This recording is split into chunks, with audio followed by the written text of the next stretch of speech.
Hi welcome back. അപ്പോൾ ഇന്ന് പരിപ്പും മുരിങ്ങൻ്റെ ഇലയും താളിപ്പാട്ടും. അപ്പോൾ നമുക്ക് എങ്ങനെയാണെന്ന് നോക്കാം. ഒരു 100 ഗ്രാം പരിപ്പ് ഞാൻ പുതിർത്തി വെച്ചിരുന്നു. പിന്നെ അതിലേക്ക് 2 തക്കാളി, ചെറിയ തക്കാളി, പിന്നെ 2 പച്ചമുളക്, പിന്നെ 5-6 ചെറിയുള്ളി, പിന്നെ ഒരു 4-5 വെളുത്തുള്ളി, ശേഷം 1/2 ടീസ്പൂൺ മഞ്ഞൾപ്പൊടി, പിന്നെ ആവശ്യത്തിന് ഉപ്പും. 2 വിസിലിട്ടാൽ പരിപ്പ് താളിക്കാം. അതിനുശേഷം നമ്മളൊരു ചട്ടിയിലേക്ക് 1 ടീസ്പൂൺ വെളിച്ചെണ്ണയിലേക്ക് 1/2 ടീസ്പൂൺ കടുക്, 2-3 വറ്റൽമുളകും കുറച്ച് കരിവേപ്പിൻ്റെ ഇല ഇട്ട് നല്ലോണം പൊട്ടിച്ചെടുക്കുക.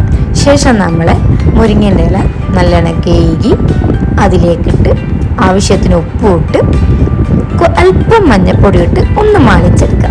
അത് നല്ലോണം മാളിയതിന് ശേഷം അപ്പോഴേക്ക് നമ്മൾ 2 വിട്ടുമ്പോഴത്തേന് പരിപ്പ് റെഡി ഉണ്ടാവും. അങ്ങനെ ആ പരിപ്പും ഈ മുരിങ്ങൻ്റെ ഇലയിലേക്ക് മാളിച്ചയിലേക്ക് പരിപ്പ് മിക്സാക്കിയാൽ നമ്മുടെ പരിപ്പും മുരിങ്ങൻ്റെ ഇല താളിപ്പ് റെഡി. അപ്പം വളരെ ഈസിയാണ്, വീട്ടിൽ എല്ലാവർക്കും ട്രൈ ചെയ്ത് നോക്കാം. ചോറിനൊക്കെ ബെസ്റ്റാണ്. ഈ ഒരു മഴക്കാലത്ത് അടിപൊളിയായിട്ട് നമുക്ക് ചോറ് കഴിക്കാം ഈ ഒരു പരിപ്പയും ഇലയും താളിപ്പുണ്ടെങ്കിൽ. അങ്ങനെ പരിപ്പ് താളിച്ച് റെഡി. ഇപ്പം എല്ലാവരും ലൈക്ക് ചെയ്യുക, ഷെയർ ചെയ്യുക, സബ്സ്ക്രൈബ് ചെയ്യുക. അപ്പം ലൈക്ക് ചെയ്യാൻ ആരും മറക്കണ്ട. ബൈ.